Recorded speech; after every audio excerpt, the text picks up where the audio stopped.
तो आज हमारा टॉपिक है मेजरमेंट ऑफ स्पेसिफिक हीट। ठीक है, तो कल हमने क्या पढ़ा था, हीट एक्सचेंज के बारे में पढ़ा। तो हीट एक्सचेंज का प्रिंसिपल है हमारे पास। क्या होता है प्रिंसिपल हीट एक्सचेंज का? अगर दो ऑब्जेक्ट में हीट ट्रांसफर हो रहा है, मतलब एक हॉट होगा और एक कोल्ड ऑब्जेक्ट होगा, तो जितना हमेशा क्या होता है, हॉट ऑब्जेक्ट से कोल्ड ऑब्जेक्ट में हीट का क्या होगा, एक्सचेंज होगा, मतलब ट्रांसफर होगा। तो हॉट ऑब्जेक्ट से हीट रिलीज होगी और कौन गेन करेगा हीट, कोल्ड ऑब्जेक्ट से। तो हॉट ऑब्जेक्ट से जब हीट रिलीज होगी, गिवन आउट होगी, तो उसका टेम्परेचर कम होगा, और कोल्ड ऑब्जेक्ट उस हीट को गेन करेगा तो उसका टेम्परेचर राइज होगा। ये कब तक एक्सचेंज होता रहेगा? जब तक दोनों भी ऑब्जेक्ट का टेम्परेचर इक्वल नहीं होता। ठीक है, जब तक इक्वल नहीं होता तब तक हॉट ऑब्जेक्ट से कोल्ड ऑब्जेक्ट तक हीट ट्रांसफर होता रहेगा। इसे बोलते हैं एक्सचेंज ऑफ हीट। और प्रिंसिपल क्या है, अगर सिर्फ दो चीजों में एक्सचेंज हो रहा है, अगर सराउंडिंग को हम कंसीडर नहीं करें उसमें, ठीक है, और आइसोलेशन इसमें अगर हम दो ऑब्जेक्ट पर होंगे, एक हॉट और एक कोल्ड ऑब्जेक्ट, तो जितना हीट लॉस होता है, ठीक है, कोल्ड ऑब्जेक्ट से, वो इक्वल होता है किसके बराबर, सॉरी, जितना हीट लॉस होता है हॉट ऑब्जेक्ट से, it is equal to the heat gain by cold object. Equal होती है। जितना हीट ये लॉस करेगा हॉट ऑब्जेक्ट, उतना हीट कौन गेन करेगा, cold object. This is the principle of heat exchange. ठीक है, अब उसी के ऊपर हम आगे देखेंगे मेजरमेंट ऑफ स्पेसिफिक हीट। तो हमने देखा स्पेसिफिक हीट क्या होती है, स्पेसिफिक हीट कैपेसिटी क्या होती है, वो हमने देखा। अब स्पेसिफिक हीट किसी भी ऑब्जेक्ट की कैसे मेजर करना, तो डिफरेंट मेथड होती है। उसमें से एक मेथड है मिक्सिंग मेथड एंड कैलोरीमीटर। तो कैलोरीमीटर के हेल्प से हम क्या कर सकते हैं, किसी भी ऑब्जेक्ट का स्पेसिफिक हीट हम कैलकुलेट कर सकते हैं, मेजर कर सकते हैं। ठीक है, तो देखो the specific heat of an object can be measured using mixing method. तो मिक्सिंग मेथड से हम कर सकते हैं, बोलते हैं for this calorimeter you use. तो इसके लिए कौन सा एक डिवाइस है, उसे बोलते हैं कैलोरीमीटर। कैलोरीमीटर में क्या होता है, कॉपर का कुछ बना होता है, या पहले के स्टैंडर्ड में आप पढ़ चुके होंगे, तो हमें ज्यादा डीप में नहीं जाना, सिर्फ हमें, ठीक है, वर्ड हमको ध्यान में रखना है कैलोरीमीटर। तो उसमें क्या करते हैं, हम हॉट जो ऑब्जेक्ट होता है उसको हम रखते हैं, एक वाटर होता है, ठीक है, एक वाटर की लेवल होती है, उसमें हम हॉट ऑब्जेक्ट को रखते हैं और वो कवर्ड होता है कॉपर से। तो कॉपर मेटल है, तो जब हम हॉट ऑब्जेक्ट को वहां रखेंगे तो क्या होगा, उसकी हीट ट्रांसफर होगी वाटर में, और वाटर के साथ साथ कैलोरीमीटर जो कि मेटल का बना हुआ, कॉपर का बना हुआ। ठीक है, so if an hot solid object is put in the water in calorimeter, तो कैलोरीमीटर में क्या होगा, वाटर होगा एक टैंक में वहां, ठीक है, एक कंटेनर में वाटर होगा, और जो लाइनिंग होती है उसकी किसकी बनी होगी, वो कॉपर, जनरली कॉपर की बनी होगी। तो हॉट ऑब्जेक्ट को जब हम उसमें डालेंगे वाटर में कैलोरीमीटर के, the heat exchange between the hot object, यहाँ ऑब्जेक्ट करना है आपको, hot object and the water and calorimeter star. तो किसमें होगा, जितने भी ऑब्जेक्ट है उसमें होगा। हम अगर दो ऑब्जेक्ट कंसीडर कर रहे हैं तो हॉट से कोल्ड ऑब्जेक्ट की तरफ ट्रांसफर होगा। अब यहाँ वाटर भी है, हॉट ऑब्जेक्ट भी, और वाटर किसके कांटेक्ट में है, कैलोरीमीटर के कांटेक्ट। आगे दिन में तो तीनों चीजों में एक्सचेंज होगा। तो हॉट ऑब्जेक्ट सबसे पहले कांटेक्ट किसके है, वाटर के कांटेक्ट में, तो वाटर में एक्सचेंज होगा वाटर के साथ उसकी, और वाटर किसके कांटेक्ट में, फिर कैलोरीमीटर के। तो हीट एक्सचेंज कहां होगी, कैलोरीमीटर में। तो तीनों में कब तक हीट एक्सचेंज होते रहेगा, जब तक तीनों का टेम्परेचर इक्वल नहीं हो जाता, मतलब हॉट ऑब्जेक्ट, वाटर और कैलोरीमीटर। समझ में आ रहा है? तो कैलोरीमीटर की हेल्प से हम मेजर कर रहे हैं स्पेसिफिक हीट। तो इसके लिए हॉट ऑब्जेक्ट हम वाटर में डालते हैं कैलोरीमीटर में, और एक हीट एक्सचेंज होता है हॉट ऑब्जेक्ट से वाटर में, वाटर से कैलोरीमीटर। कब तक एक्सचेंज होगा, जब तक तीनों का टेम्परेचर इक्वल नहीं हो जाता। दिस कंटिन्यूज टिल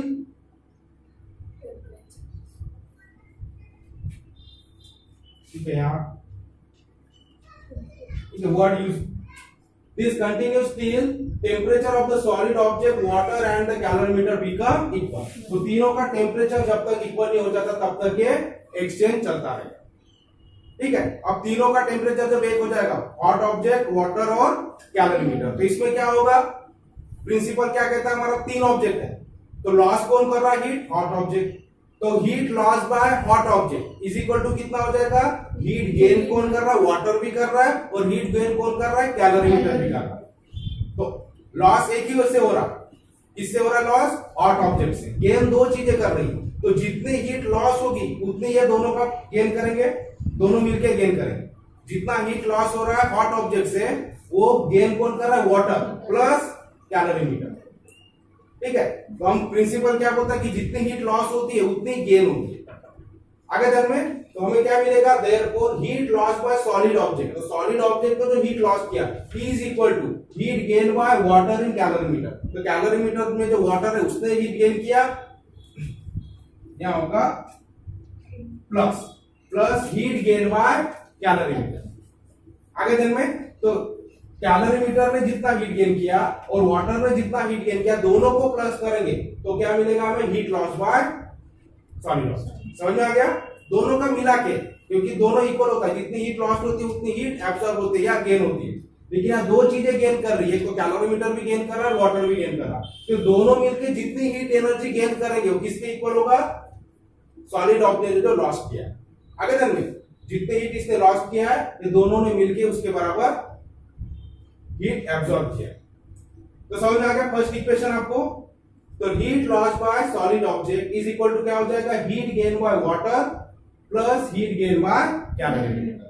अब आगे आएंगे, अब हमारा फार्मूला क्या था, हीट गेन या हीट लॉस का एक फार्मूला कर लिख के दिया, स्पेसिफिक हीट, ठीक है, तो उसके ऊपर से हम क्या करते हैं, हीट स्पेसिफिक हीट हमने सी से डिनोट करते हैं उसको, और डेल्टा टी मतलब चेंज इन टेम्परेचर, एक तो इंक्रीज होगा टेम्परेचर या डिक्रीज होगा, that is called delta T, और यम मतलब, तो हमने क्या फार्मूला क्या पढ़ा था कर, ठीक है, हीट गेन और loss is equal to m into c into delta. अब यही फार्मूला यहां में लगा, तो heat loss by solid object, इसको हम क्यू से डिनोट करें, ठीक है, तो हीट लॉस, तो फार्मूला किसके लिए, हीट गेन और हीट लॉस दोनों के लिए सेम फार्मूला था, m into c into delta t. तो heat loss by solid object Q is equal to क्या होगा, मास, यह मैंने क्या होता है मास, सो मास ऑफ ऑब्जेक्ट, ठीक है, जो भी सॉलिड ऑब्जेक्ट है, इनटू इट्स स्पेसिफिक हीट, सी यानी क्या होता है उसकी specific heat, into decrease in temperature, क्योंकि क्या हीट लॉस्ट है, तो हीट जब लॉस्ट होगा तो इसका क्या होगा, मतलब हीट रिलीज हो रही, हीट गिवन आउट हो रही, तो टेम्परेचर डिक्रीज होगा, इसलिए क्या होगा, डिक्रीज इन, कितने से डिक्रीज हुआ, डेल्टा टी। समझ में आ रहा है, अब फार्मूला क्या कर रहे हैं, यही फार्मूला हीट गेन और हीट लॉस का फार्मूला हम यूज कर रहे हैं, तो मास इंटू यम into c into delta t, तो यम क्या हो गया, मास ऑफ ऑब्जेक्ट, जो हॉट ऑब्जेक्ट हमने डाला था कैलोरीमीटर में, उसका स्पेसिफिक हीट और डिक्रीज इन टेम्परेचर, इसका मल्टीप्लीकेशन है heat loss by solid object. उसी तरह से अब गेन कौन कर रहा है, हीट गेन बाय वाटर, ये तीनों का फार्मूला यूज कर रहे हैं, पहले heat loss by solid object, तो वो क्या होगा, ये इक्वेशन से होगी, ठीक है। अब हीट गेन बाय वाटर, तो फिर से यम into c into delta t, तो हीट गेन बाय वाटर को हम Q1 से डिनोट करेंगे, मान लो Q1 है, तो मास ऑफ वाटर, यम यानी मास ऑफ वाटर, सी यानी स्पेसिफिक हीट ऑफ वाटर हो जाएगा यानी, और इंक्रीज इन टेम्परेचर, क्योंकि यहां गेन कर रहा है तो टेम्परेचर क्या होगा, टेम्परेचर इंक्रीज होगा, तो इंक्रीज इन टेम्परेचर, तो यही फार्मूला हमने यूज किया, यम into c into delta T. समझ में आ गया। सिमिलरली और कौन गेन कर रहा है, हीट गेन बाय कैलोरीमीटर, ठीक है, तो हीट गेन बाय कैलोरीमीटर क्या होगा, वही mass into specific heat into change in temperature, तो mass of calorimeter into specific heat of calorimeter into increase in temperature, क्योंकि दोनों में हीट गेन हो रहा है तो इंक्रीज इन टेम्परेचर, तो समझ में आ गया Q, Q1 एंड Q2, तीनों समझ में आ गया। Q1 क्या है, heat loss by solid object, क्योंकि कैलोरीमीटर में जब हम सॉलिड ऑब्जेक्ट रखेंगे तो हीट लॉस करेगा, वाटर हीट गेन करेगा और कैलोरीमीटर हीट गेन करेगा, ठीक है। तो ये हमारा पहला इक्वेशन ये बता रहा है कि दिस इज इक्वल टू ये दोनों का एडिशन, फिर हमने सेपरेटली सबको कैलकुलेट कर लिया, heat loss by object, heat gain by water, heat gain by calorimeter. अब इससे, अब ये तीनों को हम इसमें ऐड कर देंगे, ठीक है, फ्रॉम 1 2 एंड 1 2 3 एंड 4 इक्वेशन हमारे पास, तो 2 3 और 4 को हम 1 में रिप्लेस कर देंगे, ठीक है। ये सेकंड इक्वेशन है, थर्ड है, ये फोर्थ है, तो थर्ड फोर्थ और सेकंड थर्ड और फोर्थ को हम क्या करेंगे, फर्स्ट इक्वेशन में रख देंगे, मतलब heat loss by solid object ये हो गया Q, heat gain by water Q1 और heat gain by calorimeter Q2, तो हमारा फार्मूला क्या तैयार हो जाएगा, Q is equal to Q1 plus Q2, short में होगा। इसको हमने डिनोट किया, इतना लंबा लिखने से अच्छा इसको हमने Q से डिनोट किया, heat loss by object, heat gain by water को Q1 से डिनोट किया और हीट गेन बाय कैलोरीमीटर को Q2 से, ठीक है। तो इसको हम लिख सकते हैं इस तरह से, चलो पहले यहां तक नोट कर लो, फिर आगे नोट कर low heat gain by calorimeter तक,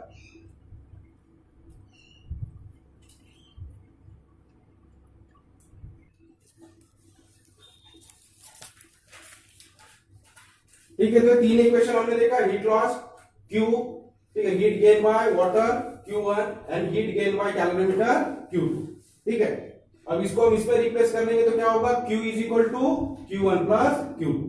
अब यहां देखो ये इक्वेशन का यूज करके अगर हमें मान लो अब Q तो heat loss by solid object है, इसमें हमें ऑब्जेक्ट का मास तो पता होगा, टेम्परेचर कितना चेंज हुआ वो भी पता होगा, तो हमें क्या कैलकुलेट करना है, स्पेसिफिक, ठीक है। तो मास ऑफ ऑब्जेक्ट हमें पता होगा, कितना मास हमने लिया है, कितना डिक्रीज टेम्परेचर हुआ वो भी हमें पता होगा, तो हम क्या कैलकुलेट कर सकते हैं, स्पेसिफिक हीट इसके ऊपर, ठीक है। तो ये दो क्वांटिटी हमें पता है। उसी तरह से वाटर का अगर स्पेसिफिक हीट मालूम है तो मास ऑफ वाटर हमें पता होगा, इंक्रीज इन टेम्परेचर कितना वो भी पता होगा, और स्पेसिफिक हीट है दोनों का, कैलोरीमीटर और वाटर का। तो ये सारी क्वांटिटीज हमें पता है, मतलब Q1 में सारी क्वांटिटी पता है, Q2 की सारी क्वांटिटी पता है, और Q में सिर्फ स्पेसिफिक हीट नहीं पता, ठीक है। तो जब भी इक्वेशन में बाकी सारी क्वांटिटीज मालूम है, वन क्वांटिटी अगर अननोन है तो हम वैल्यूज को ट्रांसफर करके वो फाइंड कर सकते हैं, ठीक है। तो इसीलिए बोला using this equations if the specific heat of water and calorimeter are known, the specific heat of the solid object can be calculated। तो इस तरह से इक्वेशन का यूज करना है। Q1 यानी क्या हो गया, ये फार्मूला, Q2 है ना ये फार्मूला। तो इसमें क्या है, मास ऑफ वाटर हमें पता होगा, इंक्रीज इन टेम्परेचर पता होगा, स्पेसिफिक हीट भी पता होगा, तो ये क्वांटिटी हम फाइंड कर सकते हैं। मतलब Q1 हमें मिल जाएगा टोटल, तीनों वैल्यू हम पुट करेंगे तो। उसी तरह से Q2 क्या है, mass of calorimeter into specific heat into increase in temperature, ये तीनों क्वांटिटी हमें पता होगी, तो ये Q2 की भी वैल्यू हमें मिल जाएगी। और यहाँ क्या बचेगा, सिर्फ मास ऑफ ऑब्जेक्ट हमें पता होगा, ये हमें पता नहीं है, ये भी पता, तो दोनों का मल्टीप्लीकेशन करेंगे और इसको स्पेसिफिक हीट को वैसे रखेंगे C, ठीक है। तो इसका एडिशन करेंगे और इधर मल्टीप्लीकेशन में होगा तो ये इधर डिवाइड में चला जाएगा, आगे चलेंगे। तो जो भी Q1 की वैल्यू आई प्लस Q2 की वैल्यू कर लेंगे, आप इनका एडिशन करेंगे और इधर जो मल्टीप्लीकेशन है तीनों का, उसमें से एक वेरिएबल रहेगा हमारे पास, एक क्वांटिटी नहीं है तो इधर ही रखेंगे और बाकी सब डिवाइड में जाएगा। तो कैलकुलेशन करेंगे तो हमें क्या मिलेगा, स्पेसिफिक हीट मिलेगी उस ऑब्जेक्ट की। तो इस तरह से मेजरमेंट ऑफ स्पेसिफिक हीट किया जाता है with the help of calorimeter. तो आपको फार्मूला क्या ध्यान में रखना है, Q is equal to Q1 plus Q2, लेकिन ये क्या है, Q यानी heat loss by solid object, ठीक है। Q1 यानी heat gain by water and Q2 यानी हीट गेन बाय कैलोरीमीटर, और उसका फार्मूला इस तरह से। सारे इक्वेशन आपको ध्यान में रखना, तो नोट कर लो।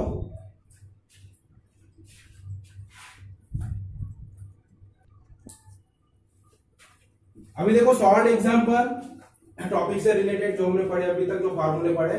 सो how much heat energy is necessary to raise the temperature of 5 kg of water from 20 degree Celsius to 100 degree Celsius. देखो फर्स्ट एग्जांपल दिया page number 69, solve example first. तो क्या होता है इसका meaning, how much heat energy is necessary, कितनी heat energy necessary है, चाहिए, किसके लिए, to raise the temperature of 5 kg of water, 5 kg water का टेम्परेचर हमें रेज करना, इंक्रीज करना, कितने से, from 20 degree Celsius to 100 degree Celsius. समझ में आ गया, 5 kg वाटर का 20 डिग्री सेल्सियस से 100 डिग्री सेल्सियस टेम्परेचर बढ़ाने के लिए, रेज करने के लिए कितनी हीट नेसेसरी है, सिंपल। अब कौन सा फार्मूला यूज करेंगे इसके लिए, आप कौन सा फार्मूला यूज करेंगे। अब देखो हीट कितनी नेसेसरी है, मतलब हीट गेन करेगा, नेसेसरी मतलब क्या, यहाँ 20 डिग्री सेल्सियस से 100 डिग्री सेल्सियस अगर टेम्परेचर बढ़ना है वाटर का, इसका मतलब वाटर क्या करेगा, हीट गेन करेगा। तो जितना हीट नेसेसरी उतना गेन करेगा, तो heat necessary is equal to heat gain, और हीट गेन का फार्मूला क्या है, m into c into delta t. m यानी क्या होता है, मास ऑफ ऑब्जेक्ट, यहाँ ऑब्जेक्ट क्या हमारा, वाटर, ठीक है। C यानी उसका स्पेसिफिक हीट, और डेल्टा टी यानी चेंज इन टेम्परेचर। तो तीनों क्वांटिटी लिख लेंगे, ठीक है। तो आंसर में गिवन पहले लिखते हो, तो गिवन में हमारे पास क्या है, mass of water is equal to 5 kg। Second quantity हमारे पास क्या है, स्पेसिफिक हीट ऑफ वाटर। और स्पेसिफिक हीट ऑफ वाटर आपको दिया हुआ है क्या, नहीं दिया हुआ है क्वेश्चन में, लेकिन हमें याद होना चाहिए, ठीक है। तो स्पेसिफिक हीट ऑफ वाटर क्या होता है, देखो आपका एक चार्ट है यहाँ पर, सारे इसका दिया हुआ, ये जो आपका एक चार्ट दिया, इसमें water, paraffin, kerosene, aluminium, iron, copper, silver, mercury दिया हुआ। तो हमें हमेशा ध्यान में रखना, जो वाटर की स्पेसिफिक हीट है वो कितनी है, 1 कैलोरी पर ग्राम, ठीक है। और 1 कैलोरी पर ग्राम, इसको हम अगर किलोग्राम में कन्वर्ट करेंगे तो क्या होगा, किलो कैलोरी पर किलोग्राम। तो 1 किलो कैलोरी पर केजी डिग्री सेल्सियस। यूनिट क्या है स्पेसिफिक हीट का, किलो कैलोरी पर केजी इंटू डिग्री सेल्सियस, ठीक है। और तीसरी क्वांटिटी क्या चाहिए हमें, तो ये हो गया यम, यहां डिनोट कर सकते हैं इसको यम से, इसको डिनोट कर सकते हैं सी से, और डेल्टा टी यानी change in temperature. Change in temperature मतलब 20 से लेके 100 तक हुआ, तो कितना बढ़ गया, तो क्या होगा ये 100 degree Celsius minus 20 degree Celsius is equal to 80 degree Celsius. मतलब कितने से बढ़ाना है टेम्परेचर, 80 डिग्री सेल्सियस से बढ़ाना। तो तीनों क्वांटिटी हमारे पास है। फिर हम लिख लेंगे heat necessary is equal to heat gain by water, ठीक है।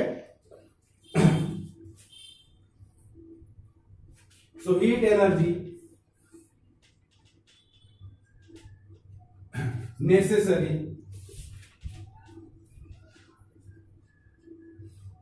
ठीक है, या heat supplied to the water, इस तरह से आपके बुक में दिया energy to be supplied to water, या heat necessary is equal to heat gain by water, ठीक है।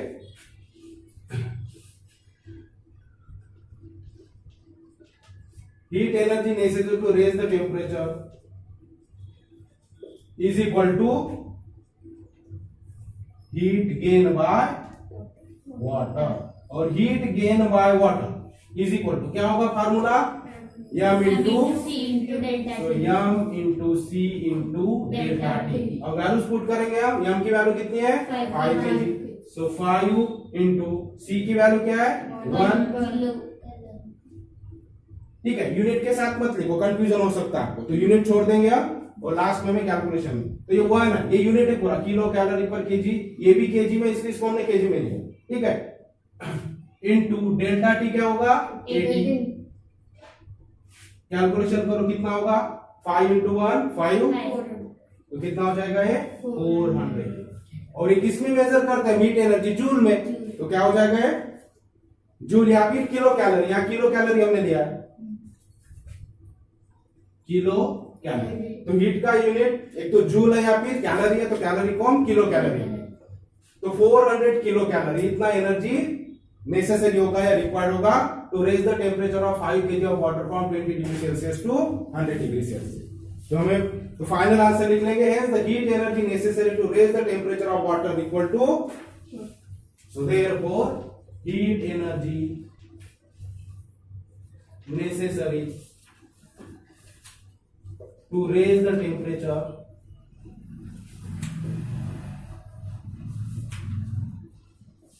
of water is 400 kilo calorie. तो इस तरह से कैलकुलेशन है, सिंपल है। तो देखो क्या दिया है हमें वो देखना है, और क्या फाइंड करना है, फाइंड क्या करना है, कितना हीट नेसेसरी होगा, मतलब हीट कितना गेन करेगा, सिंपल। फिर हीट गेन का फॉर्मूला क्या है, यम इंटू सी इंटू डेल्टा, हमें ध्यान रखना है। तो यम हमें दिया है 5 kg, ठीक है। अब स्पेसिफिक हीट आपको ध्यान में रखना, वाटर का हमेशा, बाकी का तो दिया रहेगा, लेकिन वाटर का कभी कभी एग्जाम्पल में दिया नहीं होता, ठीक है।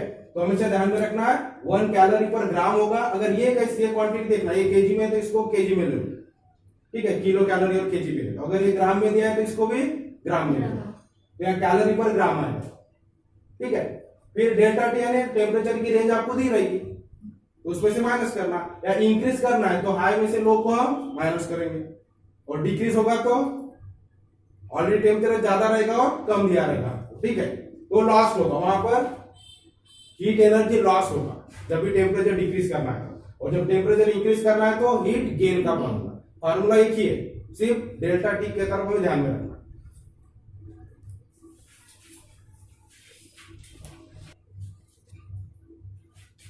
देखो सेकंड एग्जांपल, शॉर्ट एग्जांपल में a copper sphere of 100 gram mass is heated to raise its temperature to 100 degree Celsius and is release in water of mass 195 gram and temperature 20 degree Celsius in a copper calorimeter, ठीक है। क्या बोल रहा है question, a copper sphere of 100 gram, तो copper का sphere लिया हमने, बॉल लिया, 100 ग्राम इसका वेट है, मास है, is heated to raise it temperature, इसको हीट किया हमने पहले, उसका टेम्परेचर कितना हो गया 100 डिग्री सेल्सियस टेम्परेचर तक उसको पहले हीट किया, फिर वो 100 डिग्री सेल्सियस वाला जो कॉपर का बॉल है उसको हमने कैलोरीमीटर में डाला, वाटर में, ठीक है। Is release in water of mass 195, तो कितना है वाटर, 195 ग्राम वाटर में इस स्फीयर को, इस बॉल को हमने डाल दिया, रिलीज किया। एंड टेम्परेचर, जिसका टेम्परेचर, तो वाटर किस टेम्परेचर पे, 20 डिग्री सेल्सियस। स्फीयर का टेम्परेचर क्या है, 100 डिग्री सेल्सियस। तो 100 डिग्री सेल्सियस वाला कॉपर का स्फीयर हमने वाटर में डाला, 195 ग्राम वाटर में, जिसका टेम्परेचर कितना है, 20 डिग्री सेल्सियस, कैलोरीमीटर। कैलोरीमीटर भी किसका बना हुआ है, कॉपर का, ठीक है, क्योंकि हमें कैलोरीमीटर का भी स्पेसिफिक हीट चाहिए था। यहाँ बॉल भी कॉपर का, ये भी कॉपर का, तो दोनों का स्पेसिफिक हीट सेम हो। If the mass of the calorimeter, जिस तरह तीनों का मास हमारे पास है, बॉल का भी है, वाटर का भी है और कैलोरीमीटर का भी मास है, तो mass of calorimeter is 50 gram. What will be the maximum temperature of water, तो वाटर का मैक्सिमम टेम्परेचर कितना होगा, ये हमें पूछा। आगे दिन में यानी हीट कौन गेन करेगा, वाटर गेन करेगा, कैलोरीमीटर भी गेन करेगा।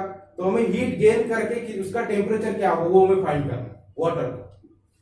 तो उसके लिए देखो गिवन क्वांटिटीज क्या है हम लिख लेंगे। तो गिवन में मास ऑफ कॉपर स्फीयर हमारे पास है 100 ग्राम, स्पेसिफिक हीट ऑफ कॉपर है, अब दिया नहीं लेकिन हमारे बुक में चार्ट में दिया, तो आपको ध्यान में रखना है।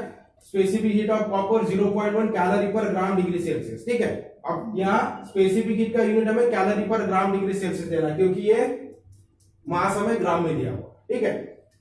अब स्पेसिफिक हीट ऑफ कॉपर इतनी है, तो बॉल के लिए भी उतनी रहेगी, और कैलोरीमीटर जो कॉपर का बना है उसके लिए भी सेम रहेगी, क्योंकि एक ही मटेरियल से बना। तो स्पेसिफिक हीट ऑफ कैलोरीमीटर भी वही होगा। फिर मास ऑफ वाटर में दिया है 195 ग्राम, स्पेसिफिक हीट ऑफ वाटर है 1 कैलोरी पर ग्राम डिग्री सेल्सियस, और एक चीज यहां पर ऐड कर लेंगे हम, मास ऑफ, तो कैलोरीमीटर का मास कितना दिया है, 50 ग्राम।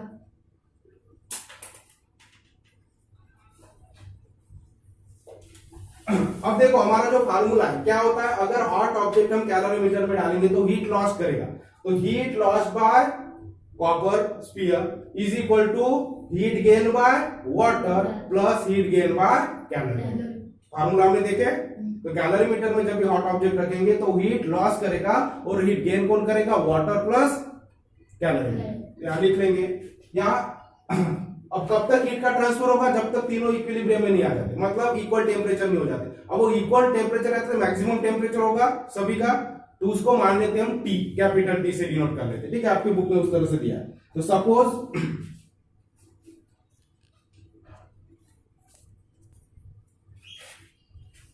ठीक है, तो हमने गिवन क्वांटिटीज लिख लिए, तो मास ऑफ कैलोरीमीटर। उसके बाद में अब इक्विलिब्रियम जब आ जाए, कब तक एक्सचेंज होगा हीट का, जब तक तीनों का टेम्परेचर इक्वल नहीं हो जाता, मतलब वो मैक्सिमम टेम्परेचर होगा। वाटर का भी मैक्सिमम टेम्परेचर वहां तक रीच हो जाएगा जब इक्वल हो जाएंगे, कैलोरीमीटर का भी उतना टेम्परेचर होगा, और स्फीयर जो है उसका भी उतना ही टेम्परेचर होगा। तो उस टेम्परेचर को मान लो टी, हम मान के चलते हैं, मान लो टेम्परेचर क्या है, टी, मैक्सिमम टेम्परेचर, यही हमें कैलकुलेट करना है। वो टी यानी क्या होगा, मैक्सिमम टेम्परेचर ऑफ वाटर, तो हमें टी कैलकुलेट करना है। तो उसको suppose the copper bond water and calorimeter attain final temperature T, तो मान लो फाइनल टेम्परेचर टी उनका अटेन हो जाता है, जो हमें कैलकुलेट करना है वाटर के लिए। सो हमारे पास क्या है, heat loss by copper sphere, formula हम यूज करेंगे।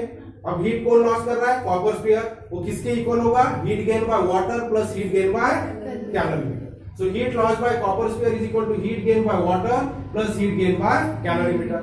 अब heat loss by copper sphere, उसका फार्मूला हम क्या लिख सकते हैं, तो हीट लॉस का फार्मूला क्या है, m into c into delta t. तो हर एक के लिए अप्लाई करेंगे, यहाँ हीट गेन का फार्मूला लगाएंगे दोनों में, और यहाँ हीट लॉस का। तो हीट लॉस लेंगे मास ऑफ कॉपर, तो इसका मास लेंगे copper sphere into specific heat of copper and decrease in temperature, क्योंकि ये हीट लॉस कर रहा है तो इसका टेम्परेचर क्या होगा, डिक्रीज। अब आपके बुक में देखो इसको अलग अलग कैलकुलेट किया, तो आप अलग अलग कैलकुलेट करके भी पहले इसका निकालो इस फार्मूले से, फिर इस फार्मूले से इसका निकालो और इसका निकालो, फिर इसको एक साथ रखो। वैसे भी कर सकते हो या फिर डायरेक्टली आप इस तरह से भी कर सकते हो, ठीक है। तो इसका फार्मूला इसके नीचे लिख लिया, इसका फार्मूला इसके नीचे, इसका फार्मूला लिख लिया, और अब यहाँ क्वांटिटीज पुट करेंगे, वैल्यूज पुट करेंगे, ठीक है।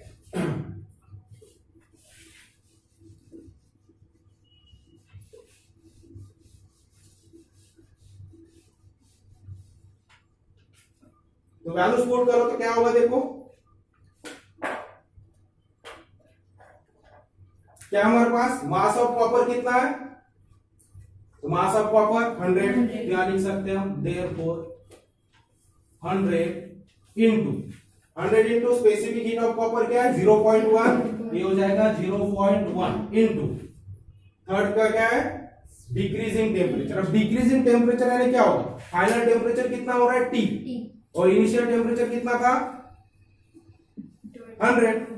इनिशियल टेम्परेचर 100 था उसका क्वेश्चन में, ठीक है। 100 डिग्री सेल्सियस तक बॉल को हमने हीट किया, उसका टेम्परेचर 100 और फिर उसको 20 डिग्री सेल्सियस वाटर में हमने डाला आगे दिन में, तो उसका टेम्परेचर डिक्रीज होगा 100 से।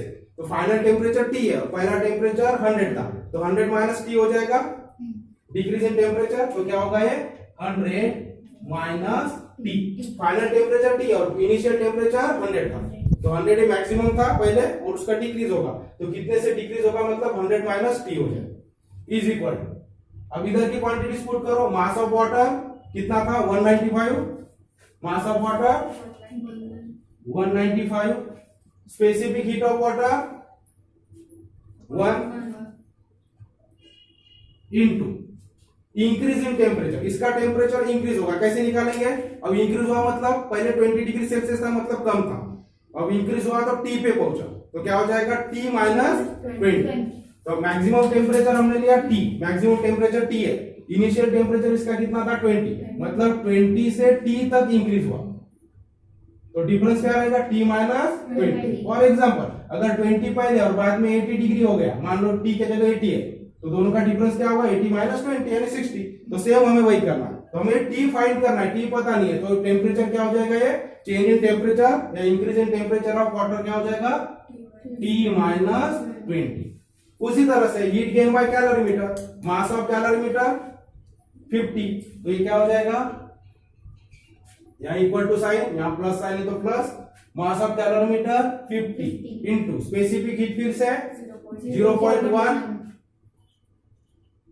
इंटू यहां भी क्या होगा T माइनस 20। अब ये 20 क्यों लिया हमने, ये T 20 क्यों, ये तो दिया नहीं कैलोरीमीटर का आपको, वाटर का टेम्परेचर दिया है, लेकिन वाटर और कैलोरीमीटर इक्विलिब्रियम में रहेंगे ना दोनों, क्योंकि हमेशा जो ऑब्जेक्ट है दोनों भी ऑब्जेक्ट इक्विलिब्रियम में रहने की कोशिश करते हैं। अब ऑलरेडी जब हमने वो स्फीयर 100 डिग्री सेल्सियस वाला जब उसमें नहीं रखा है, तो इनिशियली क्या होगा दोनों का टेम्परेचर सेम होगा, कैलोरीमीटर और उसमें जो रखा हुआ वाटर है उसका टेम्परेचर, ठीक है। अगर आप बकेट में पानी ऐसे भर के रख दो रूम टेम्परेचर पे आपके रूम में, तो बकेट का टेम्परेचर और वाटर का टेम्परेचर क्या होगा सेम होगा। उसी तरह से कैलोरीमीटर का है कॉपर का, उसमें वाटर है, तो वाटर का अगर 20 डिग्री सेल्सियस है तो कैलोरीमीटर का भी कितना होगा 20 डिग्री सेल्सियस, यानी इनिशियल टेम्परेचर 20 है और फाइनल टेम्परेचर T हो रहा है, तो ये भी क्या होगा डिफरेंस T माइनस 20। तो इस तरह से क्वांटिटीज रख दी हमने, इसको और आगे सॉल्व करेंगे अब।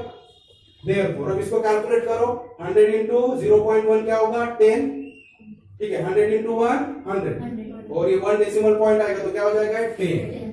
सो 10 into 100 minus T is equal to, इसका कैलकुलेशन करो, तो 100 into 1 195 into T minus 20 plus 50 into 0.1 क्या होगा, तो 50 इंटू 1 50 और डेसिमल पॉइंट 1 डिजिट के बाद देंगे तो ये क्या हो जाएगा 5 इंटू T माइनस 20।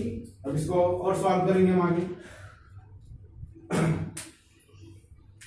अब देखो यहाँ, तो ये 10 इंटू 100 माइनस T वैसी रखो, पहले राइट हैंड साइड सॉल्व हो रही है। अब देखो ये ब्रैकेट और ये ब्रैकेट सेम है, अगर इसको वेरिएबल मान ले तो ये वेरिएबल सेम है, तो हम क्या कर सकते हैं दोनों का एडिशन कर सकते हैं। सो 195 प्लस 5 कितना हो जाएगा 200 इंटू T माइनस 20। अब और क्या कैलकुलेशन हो सकता है इसमें, अब यहाँ 100 मल्टीप्लाई में तो इधर डिवाइड हो सकता है, उस तरह से भी हम कर सकते हैं, यहाँ आपके बुक में, ठीक है, डायरेक्ट वहां किया हुआ है, या इसको आप इसको मल्टीप्लाई करके भी कर सकते हैं, ठीक है। तो क्या होगा, इसको मल्टीप्लाई करेंगे तो 1000 minus 10T is equal to, इधर क्या होगा 200T माइनस 4000 होगा। तो आपके बुक में ऑलरेडी दिया है, कुछ स्टेप कम दिया है इसमें, ठीक है, तो इस तरह से